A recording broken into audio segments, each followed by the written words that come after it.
So Isaac is going back to see if there are further questions. I have some. And I'm going to start the first one. Some of them are directed at a particular speaker. Others are not. In the latter case, I will leave it to Elizabeth and Greg to decide who's going to tackle them. So the first question is, how many collector pipelines are needed for the 30,000 wells in Broome County? If a pipeline group wants to continue a pipeline through your property, do you have to sell to them? Do you receive any compensation? What does it do to your property value?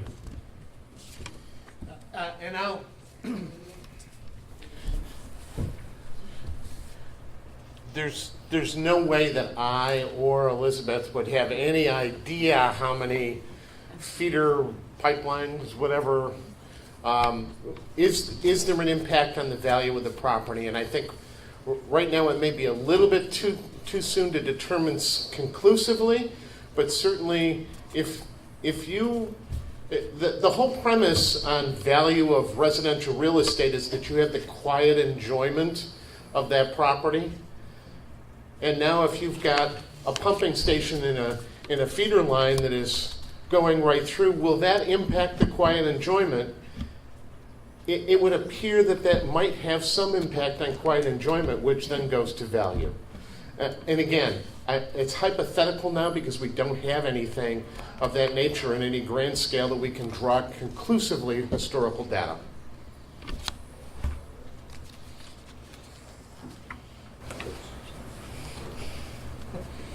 You probably all know that pipelines are not governed by DEC, but they're governed by an entirely different body, FERC. I haven't dealt with them directly, but if you feared that you had a high-pressure pipeline coming near your house, you should say something about that. You all know about San Bruno, or maybe many of you do, but there was an explosion there, and there were many homes that were destroyed. This is out in California. And again, what we're doing now is we are superimposing a whole new infrastructure. And if you don't think this is in the best interest of what we're doing, this isn't exactly answering the question. But once we start laying the pipelines, it becomes incumbent upon us, perhaps, to use the fuel. So maybe the idea is to speak out if you are concerned about your property value. And again, this is your property value. This is your life savings. This is your most valuable asset. It is your place of quiet enjoyment. And so you can consult with a local attorney. You can speak to your elected officials. You can write to FERC. And I encourage you to do so. So there are a number of very closely related questions. I am taking liberty of grouping them so that we don't repeat the same question essentially. So these questions have to do with why haven't banks reacted, or how would banks react? I'm going to read exactly what they say.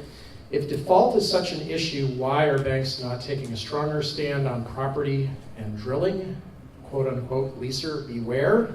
The second related question, which is directed to Greg, what will your bank do about mortgages when you find out a homeowner has signed a glass lease? And then finally, as a homeowner, am I liable for signing conflicting contracts with my lender and the gas drilling company I am leasing to? What legal actions may be taken against me? Is there a precedent for such action? I can repeat some of this if I went on too far. I think I can go to some of this in a general sense. Why haven't lenders been aware or reacted? In some cases, and Beth and I both mentioned it, is setback distances in other states have been historically much greater than what is in place right now in New York. All right, if you looked at my handouts, there are setbacks that are far greater distance. In other states, there's also been decades ago, Texas is an example, where they've separated the surface rights from the subsurface rights. I'm not trying to address all those issues. I'm talking about New York, where fee simple ownership, buying that core of property, that wedge of property, is the common way to transfer. Lenders haven't seen, until very recently, a significant amount of those gas leases coming up. It's been in the last 5 to 7, maybe to 10 years, where the majority of these leases, again, some of the older leases, the pre-printed ones, have started to be signed. And now those people are coming to us and saying, as lenders, I'd like to refinance because mortgage rates have come down. And we're doing a title search because we didn't know before, and we're finding that there's a lease on the property. What will my bank do? We're looking at each individual situation. They don't meet the secondary market requirements, and those would not be eligible for sale to Fannie Mae, Freddie Mac, FHA, VA. And that's pretty clear in my mind. So what we would need to do is then decide whether or not we wanted to take additional level of risk to invest in our own portfolio. In some cases, we'll do small amounts of those, but they're not going to be getting that same rate or terms that you would get on secondary market product right now. One of the values of having the secondary market as a whole is that each bank in the 70s, when I got in the business in New York, they had to take deposits in the front door, and they had to mass enough deposits together to be able to make loans out the back door, if you will, with a mortgage loan. And what happens is if the deposits weren't coming in the front door, they couldn't make mortgage loans, so they would stop lending. And there were days that my bank, I'd go in the morning and they'd say, we're not making any loans this week.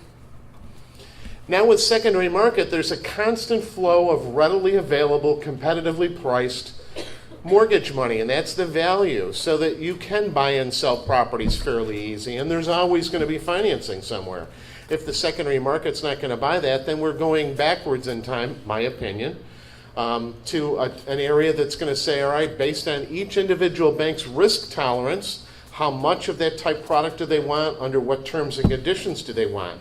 At the very least, we would ask for all surface activity to be released. There would be absolutely no willingness to finance a property that had any surface rights given to a gas company, so there'd be no surface activity.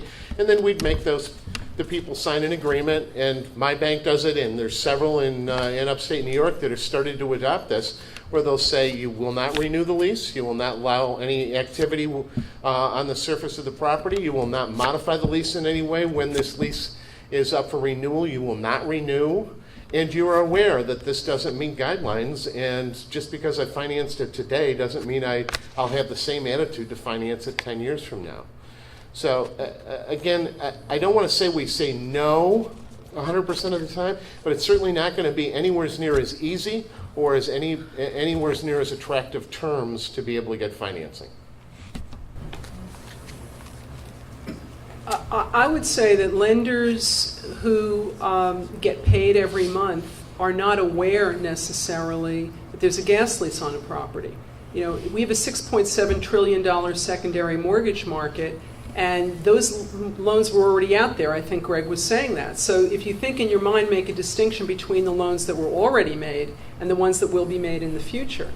And the ones that were already made, if you're paying the loan, certainly the FHFA, Federal Housing Finance Agency, does not send people out to your home to see if everything is okay. It's only when everything isn't okay.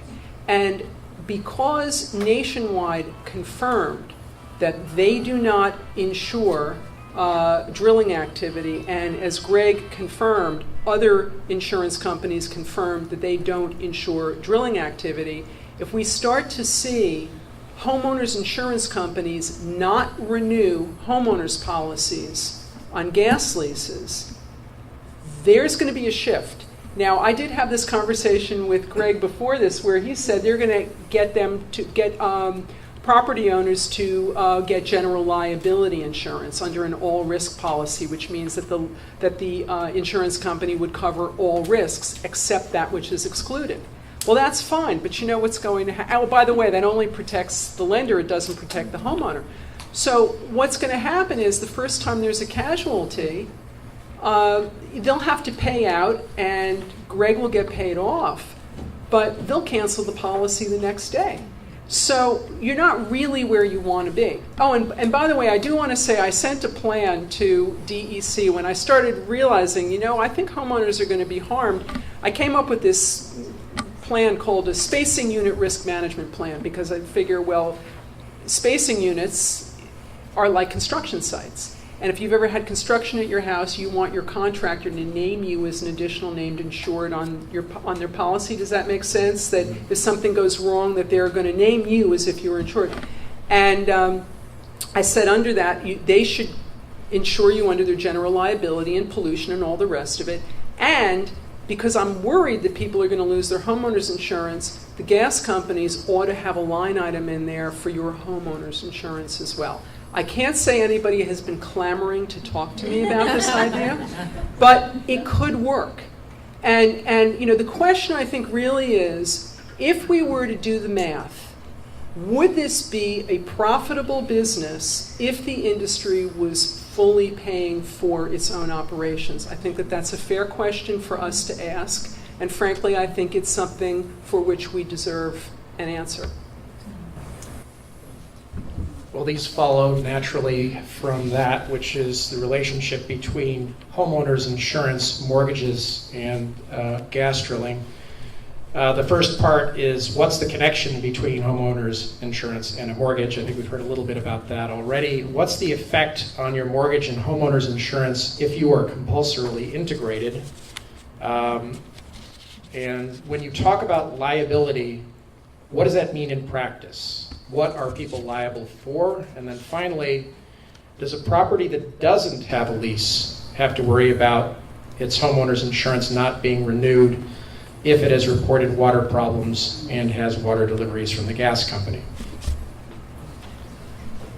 I can take the last one. Homeowners insurance usually has pollution exclusion under it, and it's going to depend on whether or not these policies are very specific about how your water gets contaminated. There are events and there are slow drips, if you will. And so it depends upon, even if you do have coverage, it depends. I think these are typically, they will cover you for an event, but not something that is slowly happening. And there may be some proof problems there, but one of the things I would say, and this is expensive, and maybe you can find a research university to help you with this, but we all are advocating baseline testing, and I'm sure you've heard this, but it really would be wise in any community that is going to have gas drilling to get your water tested so that you understand where you're beginning. And air is a little bit more difficult. You can't test for every chemical in the water, but people who understand what the signature chemicals are can help you with that. I would suggest people get their health tested. And we were talking about, how do you have those registries? Where do you put them? I have a friend, my friend who took my photographs. Henry Fair goes up in airplanes, and I'm hoping that he'll be able to photograph what you topographically, what it looks like, so we can see what happens before and after. That's one of the ways I think you can protect yourself. And I apologize. I try really hard, and sometimes I forget that I've been talking this lingo for 100 years. And homeowners insurance is, I use that term in a generic sense. Fire with extended coverage is more of a generic name. It's the fire insurance with extended coverage that you have as a requirement of your mortgage. It protects both you as a homeowner. It also protects the bank. It lists the bank or the lender as a loss payee. So that, let's say, for an example, you had a $100,000 mortgage, but your property was worth $200,000. You may insure it for $200,000 if, in a simple scenario, and it's a lot more complex, if you had a total loss, the house burned, total loss, $100,000 would go to pay the bank off. The other $100,000 that you had insured would go to you as the homeowner. That's your equity. So homeowners insurance, fire insurance with extended coverage, a little bit interchangeable. I think that was one of the questions. What's the relationship? And am I sort of hitting on the point of that question? Actually, that was my question. So the question I have is, if you lost your homeowner's insurance, would you lose your mortgage? Would the bank take away your mortgage? The answer to the question in simple terms is yes. Could you repeat the question? If in fact your homeowner's insurance was canceled because there was, the insurance company found out that you had signed a lease and they canceled your insurance, and you were not able to find another company to insure and provide that insurance, that would be a default under the terms of the mortgage, serious enough for a lender to then take action, to foreclose on the property, to try to remedy the problem in some form or fashion. So as the homeowner, you'd be out on the street or? You know, I wish I could give you a yes or a no because there's a lot of issues involved. There may be a way, rather than the lender taking the property, if this property were contaminated in some form or fashion, the lender may decide not to take the property and go after your other assets. It's called the deficiency judgment, right, my attorney friend? Rather than take legal action with using the property as security, if they felt that the property was not of value, they may try to attach some other amounts of your assets. They would go after you personally and any other assets that you may have had. When people sign gas leases after they have a mortgage, a bank has the right to try to foreclose on that lease because it's a subordinate interest. It came after the mortgage. The banks aren't doing this, but they do have the legal right to do it. And you know, I know that people say, well, why hasn't this been a problem? Frankly, I think, as I said, people are paying their loans. And I will say that in some of the gas leases, the gas companies reserve the right to be able to cure a default. And by that I mean that if somebody doesn't pay their mortgage, the gas company has in the gas lease, we can go and pay off. If you fail to pay your mortgage, we can go in and pay for you. And then you're going to then look to us as your lender. And then in effect, they control your property, okay, if you fail to pay. So there are ways, you know, around this. Somebody asked the question about when you talk about liability, what does that mean in practice? That's another very broad question. I'm going to give you a doom and gloom. I don't think this happens all the time, but there was somebody who had a fatality. It was a worker in Pennsylvania, and they sued the homeowner. Of course, you know, we all know, lawyers are these dreadful people, and when something goes wrong, you sue everybody, right? I'm not one of those lawyers, by the way. I'm a transactional attorney. I don't litigate, but what happened in this case is that the homeowner was sued in a wrongful death, and of course the homeowner had no control over what went on the property. I don't know what happened with that case. In other words, I do not know who defended the homeowner, but if your homeowner's policy isn't covering this, right, I don't know the answer. You could very likely be in a position where you would have to defend, and then of course you would go after the gas company because you certainly didn't have anything to do with it, but it would be long-term litigation. In the end, you would probably be exonerated. You should be, but it would be long-term litigation, and let's face it, litigation isn't fun. Nobody wants it. I mean, in many of these cases, you would have recourse against the gas industry, no question. But they probably have more, funds with which to litigate than, right, any of us sitting in this room. There were two other pieces to that. One was the impact, as much as one could predict, of being compulsorily integrated on homeowners insurance, and the impact of essentially losing your own water supply and having deliveries even though you didn't have a lease on your property. And again, I think this, I'll try to hit these in general terms. Compulsory integration and what the impact is, I think is still to come. I don't know that we've really seen anything conclusive from any of the insurance companies on compulsory integration. What they do say is very clear, is that they exclude any coverage for any losses that are a result of gas leases and gas drilling activities. So you can draw the conclusion that if there is some compulsory integration that takes place and there is a potential loss, they're going to exclude coverage. If you in fact have a cancellation of your policy, whether you're compulsory integrated or you signed a lease, that would be a serious enough default for a lender to take action. Just to let you know and to piggyback on what Beth had said, most lenders don't want to foreclose. We make our money by lending funds out and collecting a payment along with a little interest every month over a period of time, and that's how we make our money. I don't want to manage real estate. We don't want to, as banks and lenders, we don't want to have a portfolio of hundreds of properties that we own because we foreclosed and we need to sell. So if payments are being made and there's no default that jeopardizes the position, there's really very little reason for the lender to go out and do a whole lot of checking on what's going on as long as payments are made, insurance is kept up, etc. It's when those problems exist, when payments are stopped being made, insurance gets canceled, there is a loss on the property, and the homeowners or fire with extended coverage doesn't cover it. That then creates the problem that raises the level of awareness from the lender standpoint. Well, you sort of combined them, but it was what would be the likely impact on homeowners insurance if I lost my water supply and it was replaced by deliveries, and the other part was if I was compulsorily integrated. I think we hit the compulsory integration one. As far as losing your water supply and your homeowner's insurance or fire insurance, I don't think there's a connection. Those are really two different topics. What would it do to the value of your property? Now, there's a connection.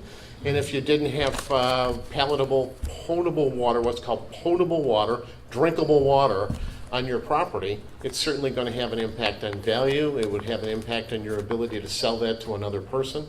They're not going to buy a property if they know that they're going to have to truck water in for ever and ever. So we've got some setback questions. The first is short and sweet. What's the setback for the private water well in this state? the S-Guys has a proposal for 500 feet. Right now, my understanding it's either 150 or 200, but I think the S-Guys has a provision in there from a private water source of 500 feet. What are the setbacks for an underground horizontal drilling, and when a well is fracked? You really can't tell how close the fracture is to your property. What does that do? Again, we're talking about that wedge of property from the center of the earth to the heavens above, if you will. The setback measured on the surface would carry all the way to the center of the earth. So there cannot be any activity, so no drill bores into that wedge of property setback from the residential improvements. No one knows how big those fractures are, so that it's really a measure from the drill bore, not the fracture. Those fractures could go on for, several hundred feet, probably maybe more. Depends on how much water, how much pressure, etc. in the makeup of the shale in that area. So it really doesn't address the fractures; it addresses the wellbore. Some neighbor questions. If a neighbor has a lease, will the setback distance be observed for my residence? Could I be liable for anything that goes on next door? Would my insurance coverage be at risk? And how does the neighbor's well pad affect my mortgage requirements or conditions? I'm not sure.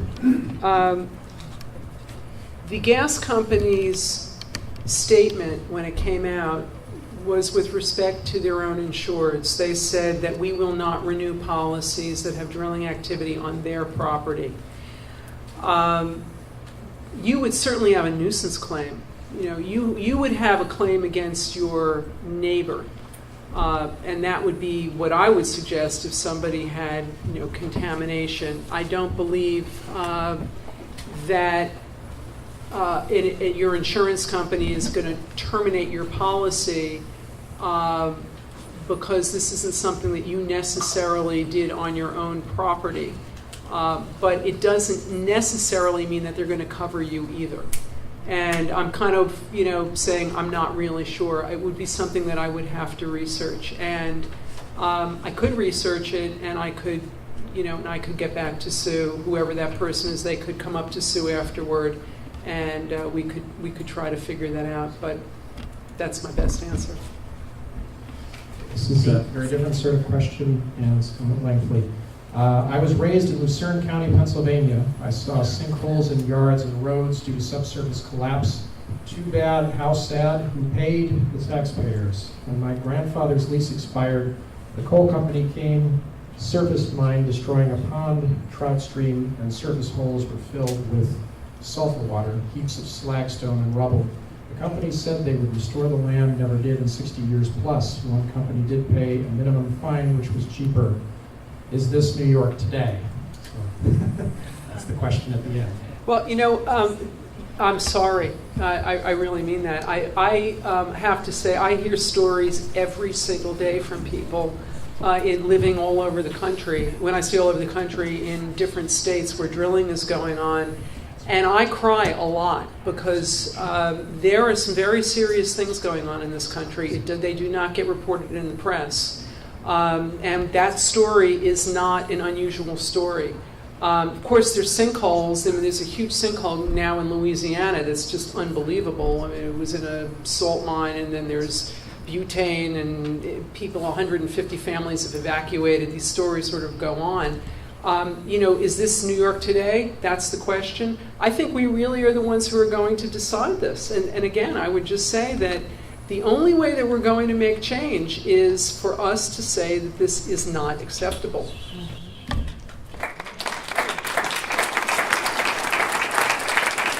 We actually need to be physically out of here in 15 minutes, so we probably only have about 5, so I'll do quick. Regarding FEMA, this is directed to Beth, would that apply to homes that are compulsorily integrated, that meaning the fact that you wouldn't get your house bought out, your property bought out? Well, there wouldn't be a lease in that case.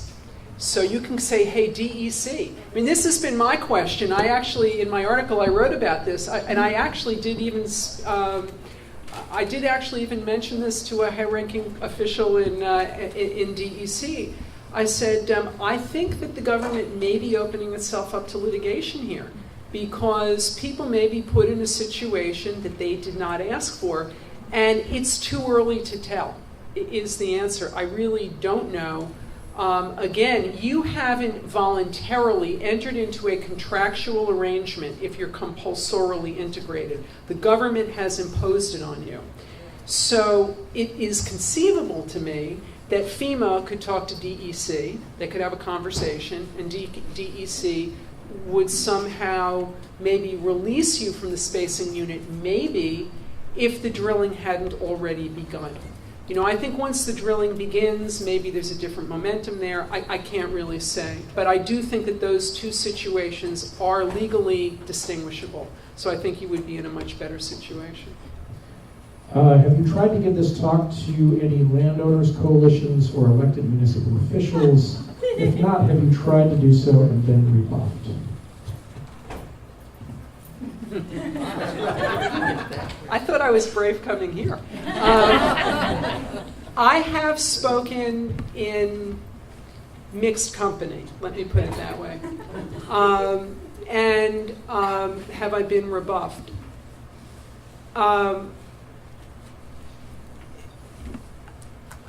This is a difficult topic, and I think that we all want what's best for our families, and I think that there isn't ill will here.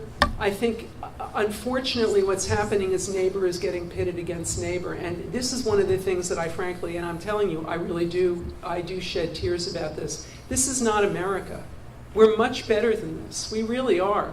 And the notion that gas companies are coming in, and I will speak for myself and I will speak publicly about this, this is wrong. This is wrong that we are in a situation now where for profit, neighbors can't speak to neighbors anymore. There are situations in Pennsylvania, and you need to know this, where people have signed non-disclosure agreements because their water was contaminated and their neighbors have gotten cancer, and they didn't speak to their neighbors because they signed a non-disclosure agreement. And these are people who spoke to one another before. Their children grew up together. This isn't the only story. There are many stories like this. So this is the fabric of this country. This is not only about your property value. We are a community of people. If America wants to turn into absentee ownership, where the drilling company, that's one thing. But I don't believe that that's what's happening in all communities. I mean, people actually want to raise their children in a community, and we want to continue to be able to speak to one another. And it's easy for me, you could say, well, you're coming in from out of town, and who are you? You live in a different place. So I don't want to be presumptuous. I think there's some people who need the money and want the money, and I think we just need to figure out, are the expenses and the costs greater than the income? We really have to do the math here in a lot of different ways. So have I spoken in contentious company? It's not always easy, and I feel very strongly about this, though, because truly I care very deeply about this country. And I think that if we don't restore and keep the housing market healthy, then it's going to impact the economy, because construction, building, real estate is one of the foundations of this country. And if we don't have construction and we don't have a place where it's healthy to build, I mean, it's one thing if you move away, but who's going to come in and build on your property if the water's contaminated? So if we contaminate the water all over the place, what are we doing to our economy? I mean, we really have to think about the big picture here. This is really an economic issue, and it impacts not only those who don't want to drill, it impacts those who do. It really does cut across lines. And so to that extent, it really doesn't, frankly, matter who the audience is, because we all need to live in a house. Yeah, that's good. We have time for a combined question about political participation. The legal part is a number of local town boards in Broome County have passed resolutions generally in favor of hydraulic fracturing to occur in their towns. These resolutions are generating heated discussion regarding the legal issue of home rule in New York State, creating specific areas to begin drilling. What is your interpretation of these? And then the second, what, if anything, is the value of getting signatures on petitions as we approach our town boards who are determined to remain neutral? And I'm going to take Chair's prerogative to ask, what do you think we ought to be doing right now? The first is about the positive resolutions, as they're called. I don't think these positive resolutions are legally binding. I think they're statements of intent, as I understand them. I don't believe that they're legally binding in any way. New York is a home rule state. We've had 2 court decisions that have confirmed the fact that we're a home rule state, and we are.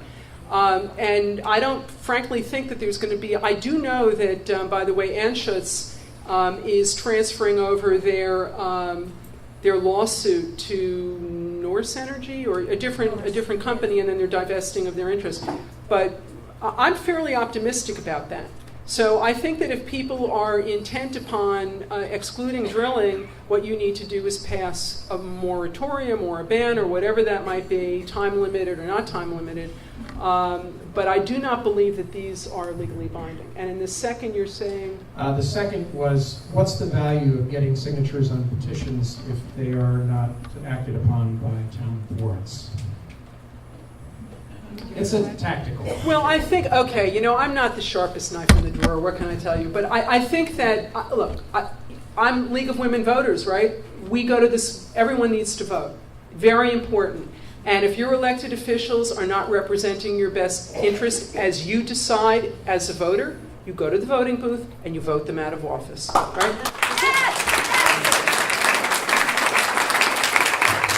And if they are representing your best interests, you vote them back into office, right? And on that note, I would like to thank the League very much for co-sponsoring this event with Vestal Residents for Safe Energy. We really appreciate your work. I'll add this one thing. We need for people to decide to run for local office and stand up for what they believe, whatever that may be. So we have choices. Thank you all for coming.